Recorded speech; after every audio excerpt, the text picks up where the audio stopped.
Ate! Palabas ka pa lang? Palabas ka pa lang? Ay, grabe siya. Ito yung Seaman Center. Kanan ka lang dyan. Tapos meron... Dito, kakanan lang ako. Tapos yung meron parang tunnel dito na parang yun sa Amsterdam. Dire-diretso mo lang doon. Tapos kung nakita mo yung paakyat na hagdanan, akit ka doon, yun na yung main street. Talaga? Tapos yung katapat ng magazine na mall na parang mamahaling SM. Estero. Estero? Kaliwa.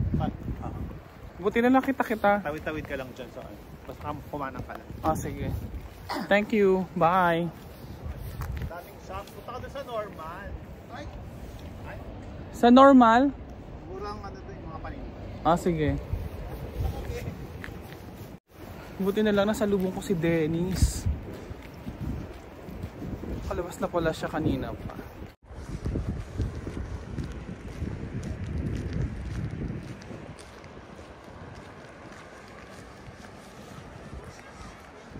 So eto na naman po tayo, follow the blue line para marating natin yung city center tsaka pabalik ng pier.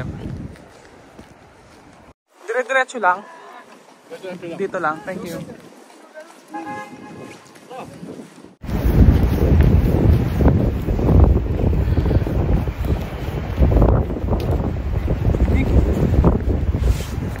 Alas 4 pa lang ng hapon pero mukha na siyang gabi kasi madilim.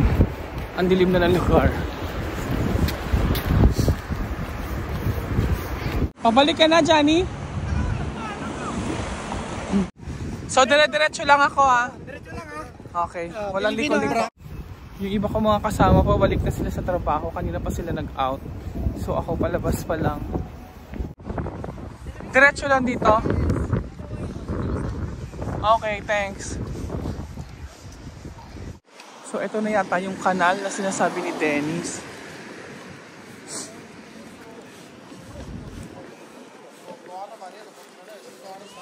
Ito na yung kanal na sinasabi ni Dennis. So dire-diretso lang daw.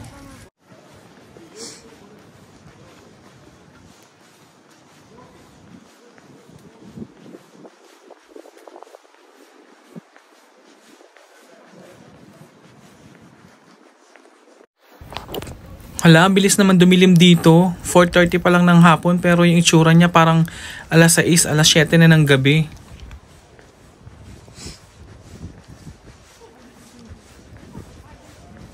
Ito yung magazine na sinasabi.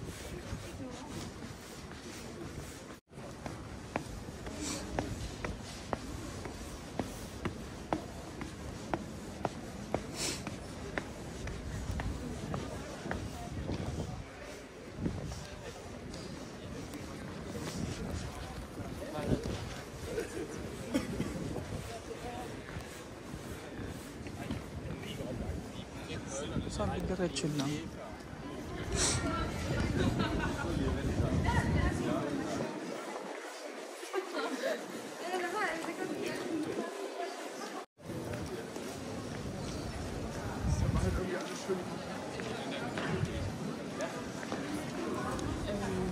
So ayun, nakita ko na yung Starbucks. Bibili ako ng souvenir. Yung kinokollect kong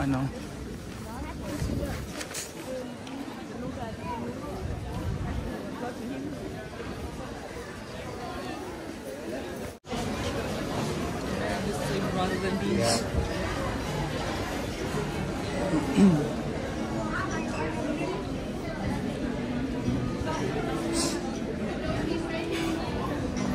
Wala silang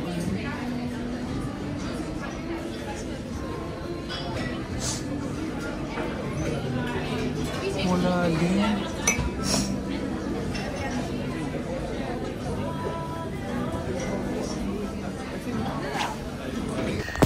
So nagtanong din ako kanina sa Starbucks, wala rin silang You Are Here at saka Been There series na mugs.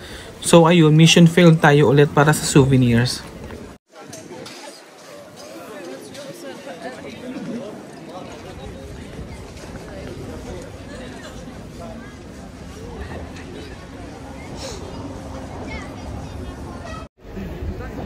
Bali, first time ko din pala ngayong makagala dito sa Aarhus, Denmark.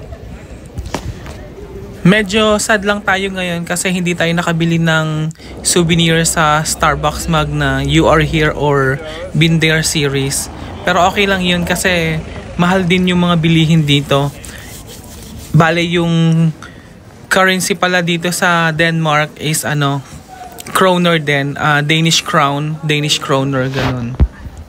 Gusto ko sana magpicture dyan sa may dulo. Ayan simbahan yata yan, yung building na yan. Kaso ang bilis lang talagang dumilim ngayon kaya useless din kung magpipicture ako, hindi ako makikita kasi madilim.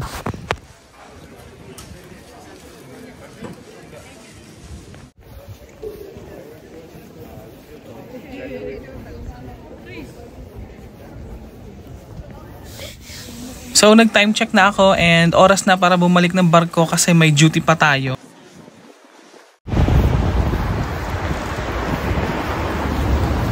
4:30 pa lang pero ang dilim-dilim na, parang gabi na.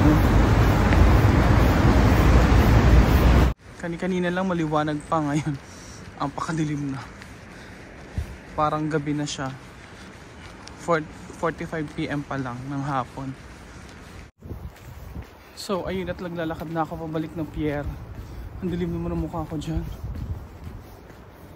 Ang pakadilim na. Nakakatakot naman maglakad kapag ganito kadilim tapos wala pang masyadong ilaw. And finally, andito na ako sa may entrance ng terminal. So hanggang dito na lang yung ating for today's video. Thank you for watching and please don't forget to subscribe. Bye!